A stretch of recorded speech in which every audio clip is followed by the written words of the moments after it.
तन में कुव्वत नहीं, मन भी मैला सा है।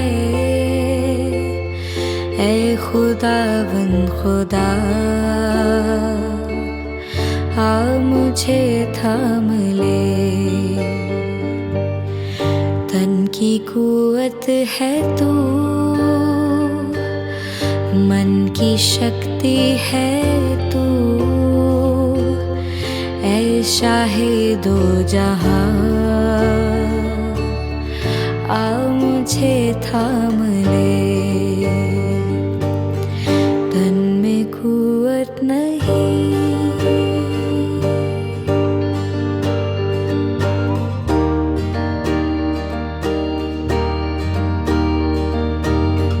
भारी भारी कदम, उखड़े उखड़े सितम, अपने अपने नहीं। खुल गए सब भरम, भारी भारी कदम, उखड़े उखड़े सितम, अपने अपने नहीं। खुल गए सब भरम, रहम कर पाक कर, रूह के मसा से भर। है तेरा आसरा, आ मुझे थाम ले। तन में कुव्वत नहीं।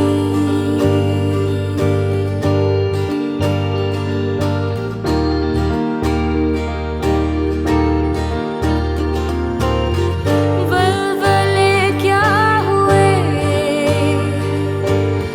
आशियां लुट गए। अश्क थमते नहीं, आसरे छूट गए। वल्वले क्या हुए, आशियां लुट गए। अश्क थमते नहीं, आसरे छूट गए। भूख दिल से उठी, अपना चेहरा दिखा। बख्श दे हर गुनाह, आ मुझे थाम ले। तन में कुव्वत नहीं, मन भी मैला सा है। ऐ खुदावंद खुदा, आ मुझे थाम ले। तन में कुव्वत नहीं।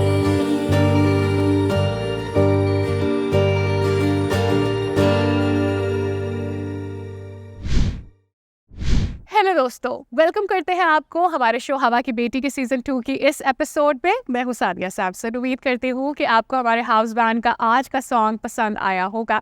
हमारी कोशिश होती है कि अपने शो में मुलाकात करवाएं आपकी ऐसी खवातीन से, ऐसी शख्सियात से जो कि बहुतों के लिए रोल मॉडल हैं। उनके चैलेंजेस से हम कुछ सीखते हैं, उनको हम खैराज तहसीन पेश करते हैं और कोशिश करते हैं कि ये राह में जो मशल है ये आपकी राह को भी किसी तौर से रोशन कर सके।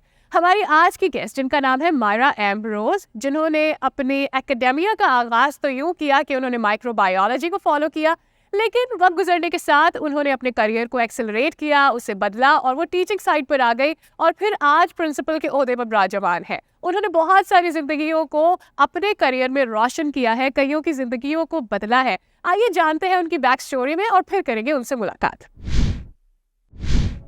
जर्रे से पहाड़ों तक, बूंद से समंदर तक, नायाब होते हैं जिनके काम ऊपर वाला देता है उन्हें बरकतें बेशुमार। जैसे हर खिदमत खास होती है, वैसे ही हर शख्स की एक कहानी होती है और ऐसी ही एक कहानी है हवा की इस बेटी की। जो सोचती है कि जमाने के साथ साथ पढ़ने के तरीकों में बदलाव लाना जरूरी है।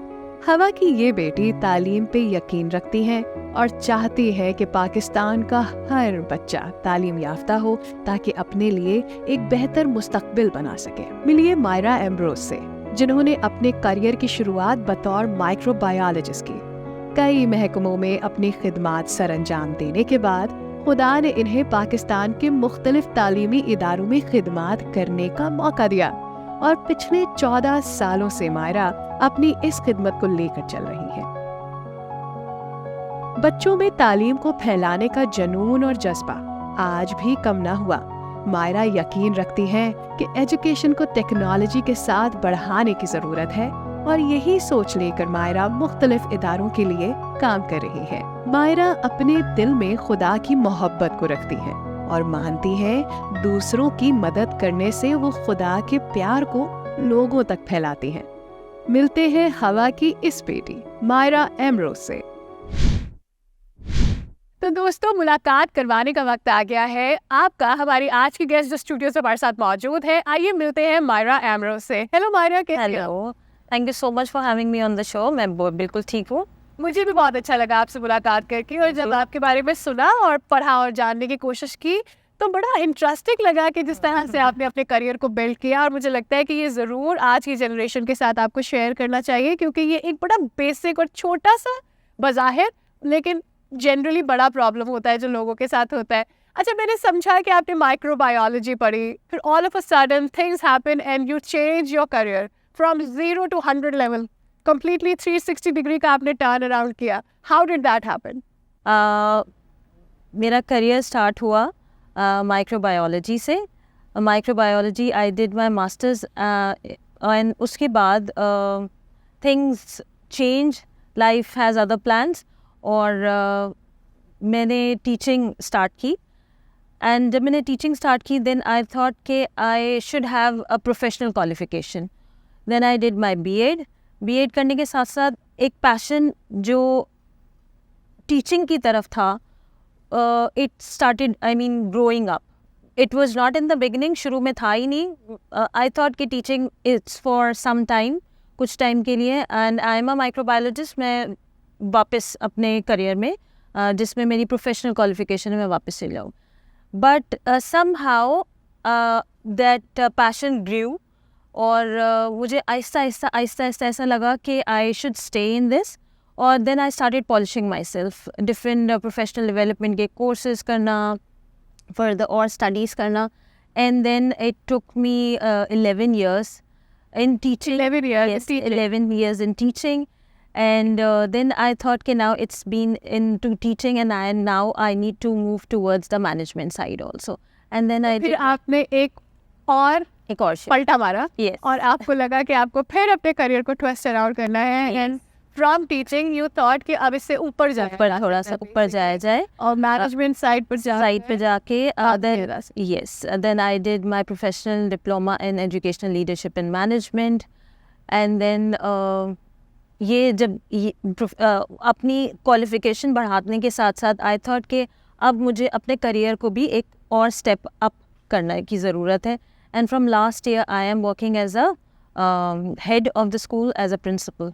राइट। अच्छा, एक चीज़ जो मुझे समझ आई आपसे बात करके वो ये कि कई बार ऐसा होता है कि हर खातून का एक गोल होता है। अब होता ये है कि हम सोचते हैं कि हमने ये बनना है और जब हम वहाँ पहुँच जाते हैं और उसके बाद वो रुक जाता है और आगे बढ़ने का हम सोचते नहीं, या शायद वही हमारा बेंचमार्क होता है या माइलस्टोन होता है। पर वो कहते हैं ना, सितारों से आगे जहां और भी। सो प्रॉबेबली ये बहुत अच्छा लेसन है आपकी अपनी जर्नी से। जो लोग हमें देख रहे हैं कि रूम ज़रूर होता है आगे बढ़ने के लिए, थोड़ा सा एक्सप्लोर करना पड़ता है। कॉन्फिडेंस कहाँ से आया कि मैं बिकॉज लोग नहीं लेते रिस्क, एक जगह पर आकर रुक जाते हैं। कहाँ से आया ये confidence? I will help you कि आप एक्सेलरेट करें और चीज़ों के अंदर। Yes, I think there is a turning point in everybody's life and कोई ना कोई मेंटोर ज़रूर होता है आपकी लाइफ में। So when I started teaching I thought कि मैं टीचिंग में ही रहूँगी और मैं एक टीचर के तौर पे ही काम करती रहूँगी I think my life time. But I remember if there was a time in 2000, way back in 2012 or 13, there was a principal and he encouraged me so much, and that was the time जब उन्होंने इतना motivate किया, that was the time in one day he took me to the stage 4 times in a day. So Right.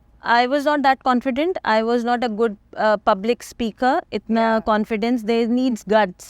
Yeah. एक stage fright होती है. सही. So वो stage fright उस दिन शायद वो स्टेज पे जाके ही निकलती इस stage पे जाके निकलती है, and that was the day I guess. Yeah. And from that time मुझे ऐसा लगा कि मैं बहुत कुछ कर सकती हूँ. Right. Obviously, we'll not go where you said कि things turn around, but I really want to know what were your struggles when you thought कि मैंने अपना करियर तब्दील करना है, इधर जाना है. क्या challenges थे आपके? If I talk about कि जब मैंने teaching choose की, because switching from medical I was always aiming towards कि मुझे doctor बनना है, and then switching from that side towards microbiology, and from microbiology towards teaching, एक different phases आए. So your family was all very supportive. and Very how- supportive, how very did it happen? supportive. When I didn't get admission in medical college, I was in a bubble, and मुझे ऐसा लगता था मुझसे कुछ भी नहीं हुआ, मैं कुछ कर ही नहीं सकती. I'm a loser. That was the time जब मेरी family, especially my father, I give credit to every member of my family, but especially to my father, because he always supported and he always give me that confidence कि you are the best. सही. उन्होंने आपको बताया कि आप एक one बेहद test, yes. तगड़ी लड़की है जो अपने करियर को किसी भी जाने मोड़ सकती है. वहाँ से आपको कॉन्फिडेंस मिला कि आप आगे किस तरह से बढ़ सकती है. And he is my support system up till now. कुछ एक छोटी सी कोई अचीवमेंट भी होती है, and he encouraged me, जैसे मुझसे बेहतर कोई इंसान इस दुनिया में है ही नहीं.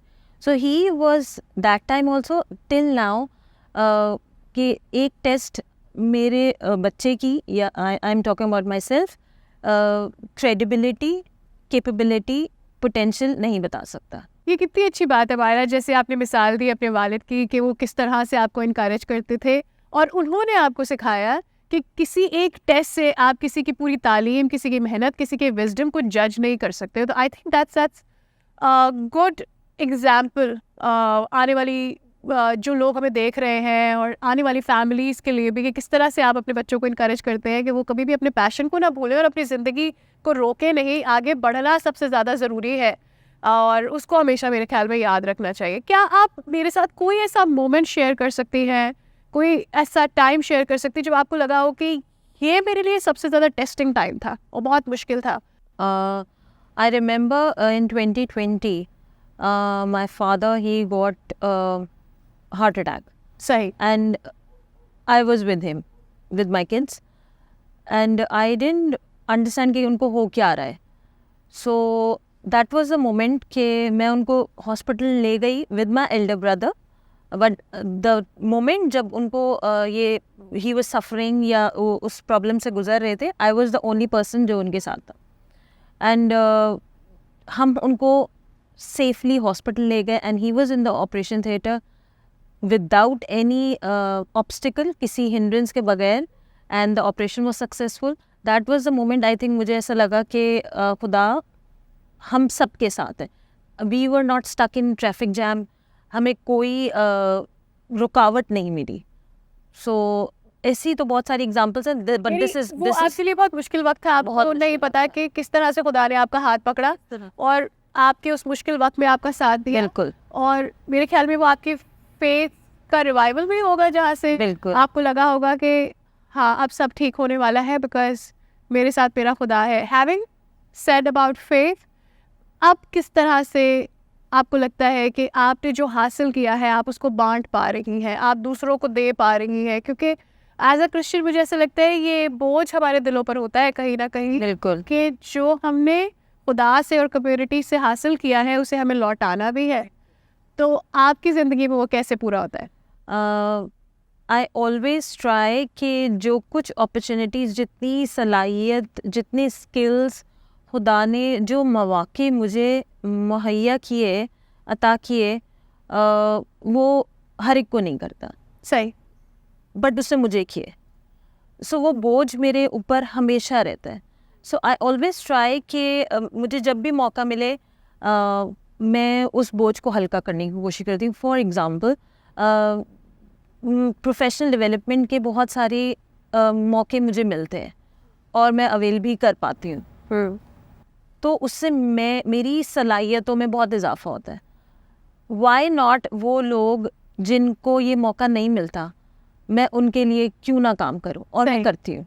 तो आपसे मुझे जितनी तसल्ली, दूसरी खवातीन को मदद करती हैं, प्रॉबेबली दूसरी खवातीन, टीचर्स को मदद करती, तो बेसिकली आप उनके लिए voluntarily available, voluntarily, not only teachers, कोई ऐसे बच्चे, कोई ऐसा इदारा जहाँ पे टीचिंग के हवाले से या बच्चों को तालीम देने के हवाले से, उनकी तरबियत के हवाले से, सो आई ऑलवेज ट्राई कि मैं उनकी हेल्प कर सकूँ।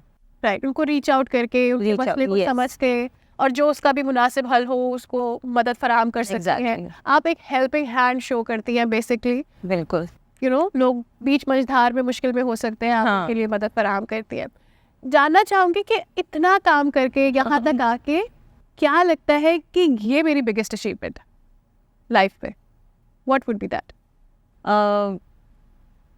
व्हेन आई सी एनीबॉडी जिसको मैं हेल्प आउट कर सकती हूँ, वो जो इत्मीनान उनके चेहरे पे या वो स्पार्कल उनकी आंखों में नज़र आता है ना, that is my award, the reward. जब वो मुझे थैंक यू कहते हैं कि आपने हमें ये सिखा दिया, थैंक यू। तो आपको ऐसा लगता है कि जो सब आपने हासिल किया वो आपने बांट दिया? यस। कितना अच्छा लगता है लोगों की हेल्प करके और फिर देख करके वो किसी इंसान के काम आ रही है आपकी कोई भी मदद। अब मौका है मायरा कि हम जाने उन प्यारों से जिन्होंने आपके बारे में कुछ शेयर किया है, कि वो किस तरह से समझते हैं कि आप उनकी ज़िंदगी में किस तरह से इम्पोर्टेंट है और वो आपके बारे में क्या पैगाम देना चाहते हैं। आइए वो जानते हैं, फिर वापस आके मज़ीद बातें करेंगे। मैम मायरा एम्ब्रोस को हमारे साथ काम करते हुए तकरीबन 1.5 माह का अरसा गुजर चुका है, लेकिन इस 1.5 माह के मुख्तसर अरसे में हमने उनसे बहुत कुछ सीखने को मिला। वो जो कुछ भी जानती हैं, जो भी उनका वर्किंग एक्सपीरियंस है, जहाँ कहीं से भी है, वो चाहती हैं कि उनकी टीचर्स में भी वो सारी क्वालिटीज़ मौजूद हो, उनकी टीचर्स भी वो सारा कुछ, वो सारा काम जानें। बहुत ज़्यादा अप्रिशिएट करती हैं टीचर्स को, बहुत ज़्यादा कॉन्फिडेंस देती हैं, पर्सनली भी कॉन्फिडेंस दे रही होती हैं वो टीचर्स के। इसके अलावा अगर कुछ टीचर्स से काम में थोड़ी बहुत गलती हो जाए तो कभी भी डांटती नहीं है, इंसल्ट नहीं करती, बल्कि बहुत आराम से प्यार से उनको समझाती हैं और हमेशा बहुत कॉन्फिडेंस देती हैं। इसके अलावा जब भी वो अपनी मीटिंग का आगाज़ करती हैं तो उसमें अब कोई ना कोई ऐसी अच्छी बात वो ज़रूर करती हैं जिनसे टीचर्स की हौसला अफजाई हो और जिससे टीचर्स कुछ ना कुछ सीख कर आगे बढ़ें। मेरा नाम विनस पीटर है, मैं मायरा की मदर हूँ। ये हमारी बेटी जो 2nd नंबर पे है, ये पढ़ने में बहुत अच्छी थी और हर दफ़ा पोजीशन लेती थी 1st 2nd, और इसने मैट्रिक भी बहुत अच्छे नंबरों में A ग्रेड में किया। उसके बाद FSC के बाद इसने कहा कि मैं डॉक्टर बनना है, तो डॉक्टर के लिए भी हम लोगों ने बहुत दफ़ा इंटरव्यू 1-2 दफ़ा दिलवाया, लेकिन नहीं हो सका। उसके बाद इसने कहा कि बहुत डिसार्ट हुई, लेकिन हम लोगों ने बहुत कहा कि कोई बात नहीं है, ऐसा तो हो जाता है, कोई बात नहीं है। उसके बाद ये माइक्रोबायोलॉजिस्ट में अच्छी पोजीशन लेके पास हुई। मैं हर उस बेटी को इसी रूप में देखना मांगता हूँ कि जिस तरह से मायरा हर चीज़ से बेहतर तौर पे इंसाफ करती है और बेहतर तौर पे उससे नबरदाजमा होती है। कैसे लगा मायरा आपको जान के कि लोग क्या कहना चाहते थे और कितनी मोहब्बत करते हैं आपसे? It feels so good, I am so glad कि जिनके साथ मैं काम करती हूँ and they are satisfied, so their satisfaction is my satisfaction. अच्छा लगता है बहुत ना अच्छा सारा कुछ। अच्छा, अब चूँकि वक्त बदल रहा है और नए दौर के नए तरीक़ाकार हैं, टीचिंग स्टाइल चेंज हो रहे हैं। जिस टाइम पे हमने पढ़ा था तो अगर हम तो अपने अम्मी अब्बू को आके बताते थे कि टीचर ने मार दिया या डांट दिया तो तुमने ही कुछ गलत किया होगा। अब वो थोड़ा डिफरेंट हो गया है ना। अब तो तरीक़ाकार ही बदल गया है, जिस तरह से बच्चों को एंगेज किया जाता है वो भी फ़र्क हो गया है, और नए दौर की नई टेक्नोलॉजी भी आ गई है। एग्जैक्टली। तो किस तरह से जो टीचिंग है वो अब इवॉल्व हो रही है, चेंज हो रही है? नॉट वन एस्पेक्ट, एक चीज़ जो बहुत इम्पॉर्टेंट है हमारे टाइम में और आज के टाइम में, आज के दौर में, not even to teachers, even to parents also, मैं यही सिखाती हूँ कि हम पिछली सदी के हैं और ये इस सदी के ये जनरेशन है। देयर इज़ अ गैप जो कि हम कभी फिल नहीं कर सकते। So we need to keep this in mind कि ये गैप कभी फिल नहीं हो सकता। तो हमें वो चीज़ को साथ में लेके बच्चों की उस तरीके से ट्रेनिंग करनी चाहिए। हम जब पढ़ते थे दैट वाज द टाइम जब टीचर सेंटर्ड पढ़ाई हुआ करती थी। नाउ इज़ द टाइम कि अब स्टूडेंट सेंटर या चाइल्ड सेंटर्ड एजुकेशन है। ऑल्सो मेरे ख्याल में एक वक्त था जब बहुत सारे क्लास में बच्चों को एक की तरह ट्रीट किया जाता था। अब एक इंडिविजुअल चाइल्ड को भी, एक अकेले बच्चे को उसकी ज़रूरत के हिसाब से भी अहमियत दी जाती है। ये भी बदल गया है। बिल्कुल बदल गया है। एंड देयर आर स्कूल्स जो कि इस चीज़ पे भी बहुत ज़्यादा फोकस करते हैं, डिफरेंशिएटेड लर्निंग के ऊपर, कि they are 30 different minds. If there are 30 students, there are 30 different minds sitting in a classroom. And आपने जैसे तालीम की बात की कि अब जदीद दौर के हिसाब से किस तरह डिफरेंस आया है। Now AI is taking over every industry. Yeah, so same goes with education. AI is helping a lot to teachers also, to education also. So ये सारी चीज़ें incorporate करना भी बहुत ज़रूरी है, because ये आज की जनरेशन है। सो उसी तरीके से पढ़ाया जाए तो ज़्यादा बेहतर और प्रोडक्टिव लर्निंग चाहिए। तो अपनी ज़ाती ज़िंदगी, करियर और घर, शादी के बाद थोड़ा सा मुश्किल होता है मेरे ख्याल में, और चैलेंजिंग होता है, यू कैन यस। कैसे मैनेज करते हैं? It is difficult to manage. Yes, जैसे आपने वर्ड यूज़ किया challenge, it is challenging, but we need to keep discipline. अगर हम डिसिप्लिन रखें, we try to keep a balance, जो कि sometimes disbalance भी हो जाता है। yes, honestly speaking, but हम अपनी तरफ से हर मुमकिन कोशिश कर सकते हैं। that what I can say। अच्छा, मुझे ऐसा लगता है मायरा कि पॉसिबल नहीं है आप 100% बैलेंस नहीं कर, चाहे मैं कितना भी डिसिप्लिन हो जाओ, you cannot control every situation मेरे ख्याल में। और बच्चों के साथ रहते हुए अपने आप को स्ट्रगल में डालने से बेहतर है कि थोड़ा सा लूज एंड रखें, क्योंकि एज लॉन्ग एज हम घर में खाना प्रोवाइड करके बच्चों को अच्छे से पेट भरे सुलाकर उनकी ज़रूरियात पूरे करके अपने काम मुकम्मल करें, मेरे ख्याल में ये सबसे बिगेस्ट अचीवमेंट होती है। एग्जैक्टली। और अगर इससे ज़्यादा चाहेंगे तो शायद फिर स्ट्रेस होने लगेंगे। Yes, we always try to keep a balance, but sometimes वो नहीं भी होता।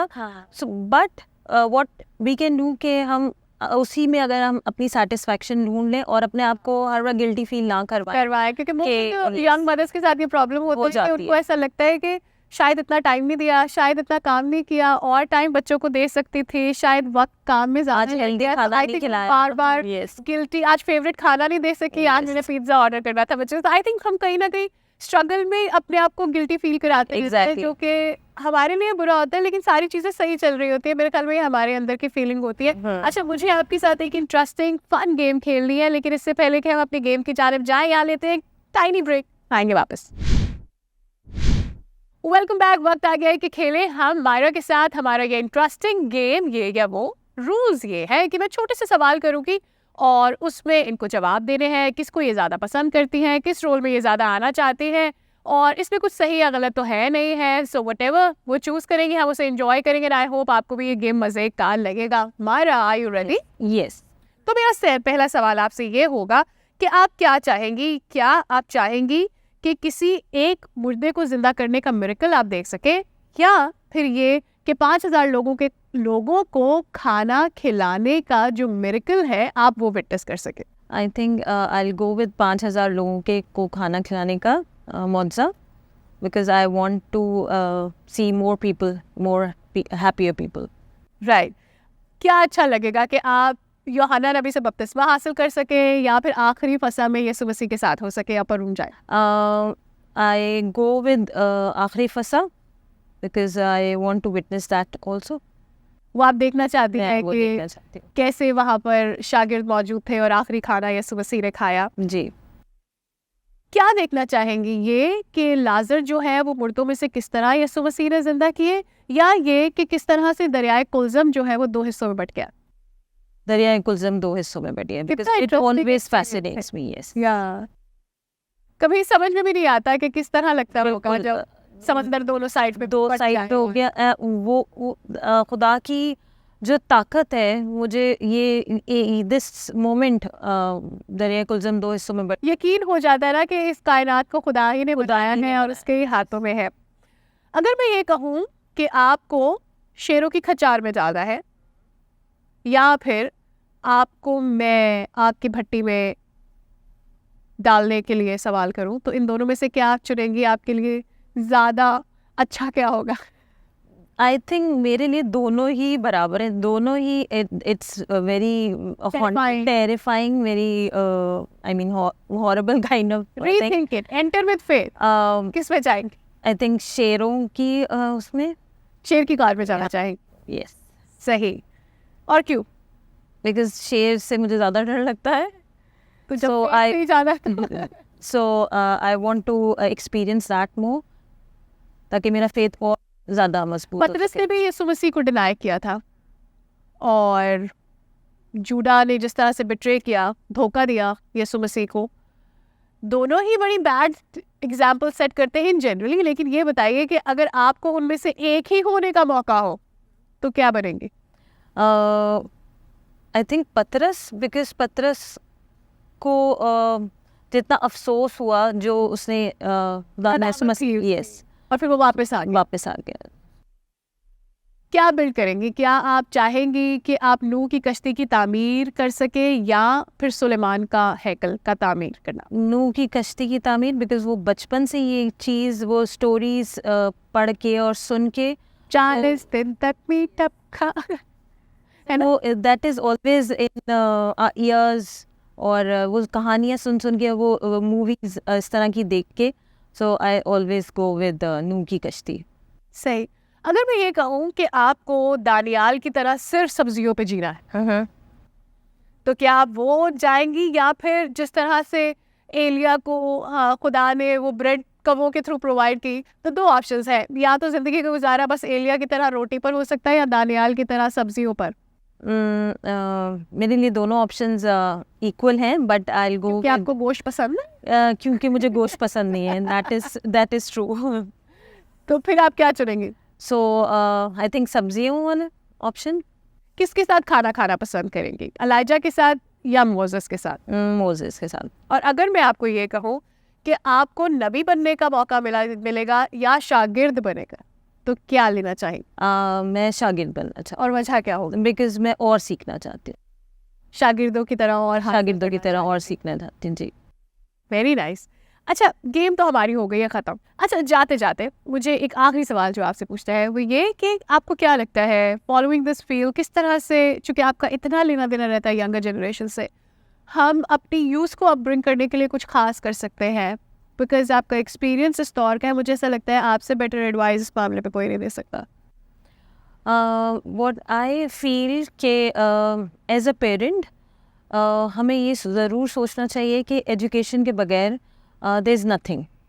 सो आज के दौर में I think skills are taking over the education. Skills and education का अगर बैलेंस लेके चलेंगे, then we can do so much for our community, and not only for the community, हम अपनी यूथ के लिए, अपनी आगे वाली जनरेशन को बहुत ज़्यादा ग्रो कर सकते हैं। That is what my message है। बहुत ही खूबसूरत जवाब मायरा, मुझे बहुत अच्छा लगा कि आप हमारे शो में आई, अपना वक्त हमारे साथ शेयर किया, अपने एक्सपीरियंसेस, एंड डेफिनेटली अपनी टेस्टिमनी भी हमारे साथ share. Thank you so much, the pleasure is all mine. Thank you for coming. तो जनाब, अब वक्त हो गया है कि हम जाएं अपने ब्यूटी कॉर्नर की जानिब और रुख करें कि फरा और रुबीना आज किसको सजा रही है। चलते हैं।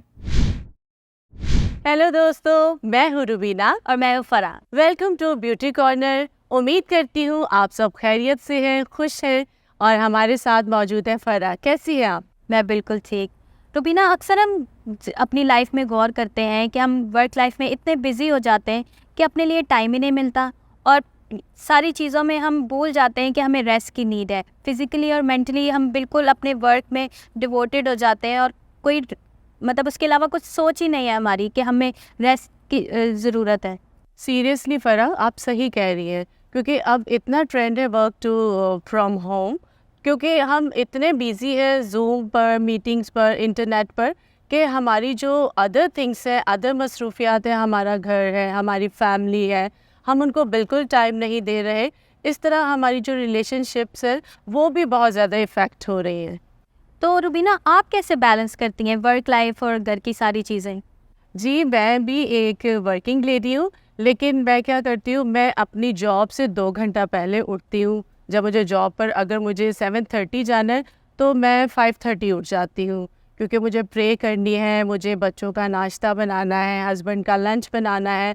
तो ये सारे काम करने के बाद फिर मैं रेडी होती हूँ, फिर अपने आप को भी थोड़ा सा टाइम देती हूँ। इस तरह मैं थोड़ा सा बैलेंस करने की कोशिश करती हूँ, क्योंकि नाजरीन, जब तक हम अपने आप को टाइम नहीं देंगे तो हम दूसरों का ख्याल कैसे रख सकते हैं।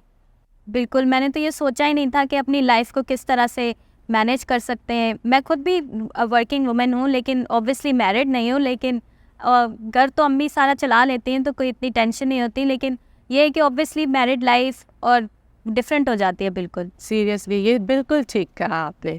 जी लेडीज़, हमें भी सोचना चाहिए कि काम के साथ साथ हम अपने आप को भी टाइम दें, क्योंकि हम इतनी चीज़ों में बिज़ी हो जाते हैं कि हमें लगता है कि शायद वही हमारे लिए ज़रूरी है, अपनी लाइफ हमारे लिए कुछ भी नहीं है। अपनी फैमिली को टाइम दें, अपने बच्चों को टाइम दें, ताकि लाइफ में एक बैलेंस रहे। और जो पैसे हम कमा रहे हैं, अगर कल हम मर गए तो किधर जाएंगे? तो थोड़ा सा अपने पे लगा लेंगे तो it's not a big deal. जी फ़रा, मैं बिल्कुल आपसे अग्री करती हूँ, क्योंकि कलाम का भी ये प्रिंसिपल है कि प्रिंसिपल ऑफ रेस्ट। दोस्तों, कलाम हमें फरमाता है कि हमारा बदन रुल कुदस का मकदस है, ये खुदा का मस्कन है। अगर हम इसका ख्याल नहीं रखेंगे तो क्या खुदा हमसे खुश होगा? नहीं। हमें खुदा को खुश करना है तो पहले हमें अपने आप पर नज़र करनी है, ताकि जैसा खुदा का रूल है वो अपनी ज़िंदगी में अपनाएंगे तो हम हमेशा शादमान रहेंगे, क्योंकि हमारी जो बॉडी है, हमारी जो रूह है, वो खुदा की तरफ से एक तोहफ़ा है। और जब हमें कोई गिफ्ट मिलता है तो हम काफ़ी उसकी हिफाजत करते हैं।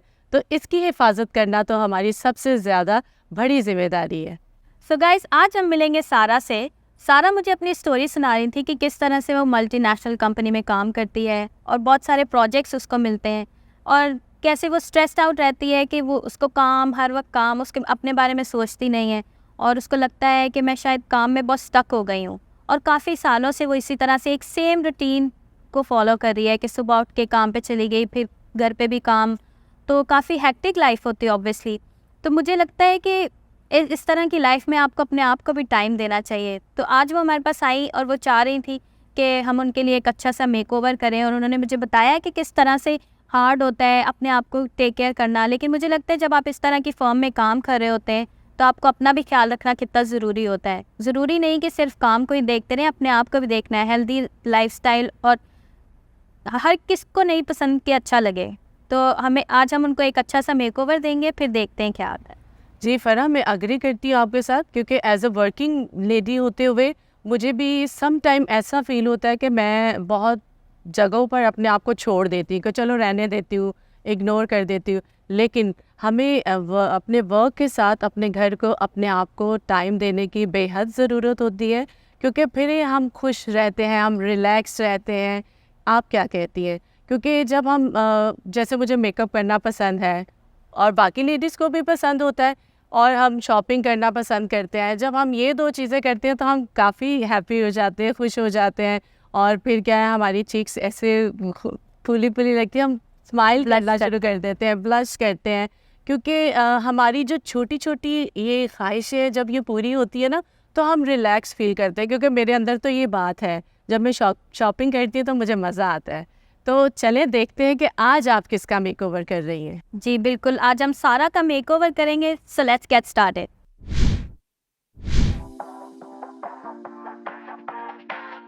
सारा का मेकओवर हमने हेयर कट से स्टार्ट किया। फ्रंट पे हमने इनको लेयर्स दिए। लेयर्स फेस को बहुत कॉम्प्लीमेंट करते हैं और हर फेस के हिसाब से डिफरेंट हेयर स्टाइल अच्छे लगते हैं। हमने इनके फेस की शेप को मद्देनजर रखते हुए इन पर हेयर कट किया। उसके बाद हमने आई लैशेज एक्सटेंशन अप्लाई की। ये क्विक एंड ईजी वे है जिससे हम 24/7 प्रेजेंटेबल लग सकते हैं। ये वर्किंग वुमेन के लिए ज़बरदस्त सोल्यूशन है।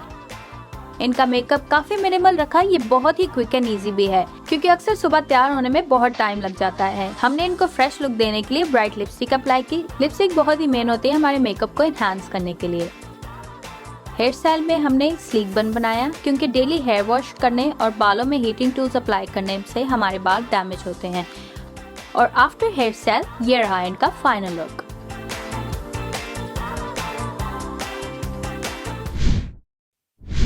वाह फरा, जबरदस्त। सारा तो बहुत खूबसूरत लग रही है। Thank you Rubina. मैंने उनको ऑफ कैमरा फुट मसाज भी कराया था जिससे वो काफ़ी रिलैक्स फील कर रही थी and I hope she feel energize now. यार मुझे भी लगता है हम दोनों को भी जाना चाहिए क्योंकि मुझे तो उनको देखकर इतना मज़ा आया और इतना रिलैक्स फील किया मैंने, तो हम भी किसी दिन चलेंगे। और दोस्तों, मैं आपको भी इनकरेज करूँगी कि आप भी अपना ख्याल रखें क्योंकि हमारा बदन खुदा का मक़दस है और हमें हमेशा इसका ख्याल रखने की ज़रूरत है। एंड आई होप गाइस कि आप लोग को बहुत मज़ा आया होगा इस मेकओवर को देख के, और फिर मिलेंगे एक नए मेकओवर के साथ। तब तक के लिए बाय बाय।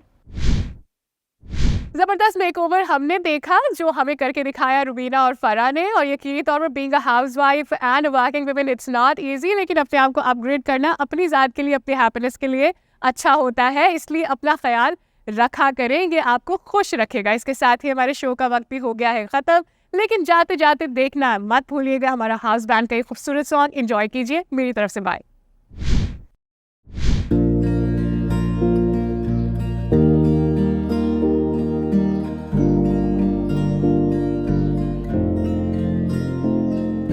मेरा खुदा हर रोज मुझे नई खुशियाँ देता है। शाद माँ वो मुझको बना देता है। शाद माँ वो मुझको बना देता है।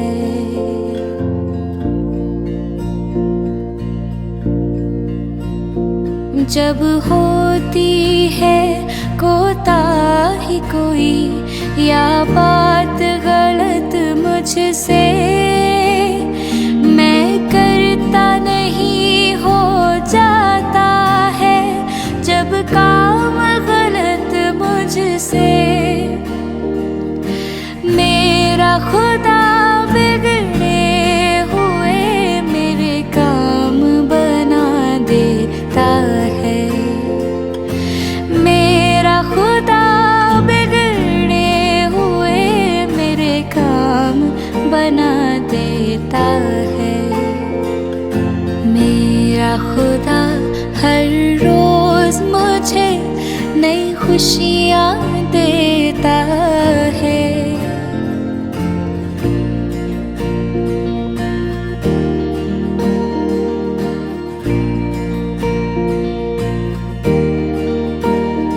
जब भूल मैं जाता हूँ कभी बाइबल की बातों को, जब नींद से उठ जाता हूँ घबरा कर रातों को, मेरा मसीह आकर मेरे सपनों को सजा देता है। मेरा मसीह आकर मेरे सपनों को सजा देता है। मेरा खुदा हर रोज मुझे नई खुशियाँ देता है। शाद माँ हो मुझको बना देता है। मेरा खुदा हर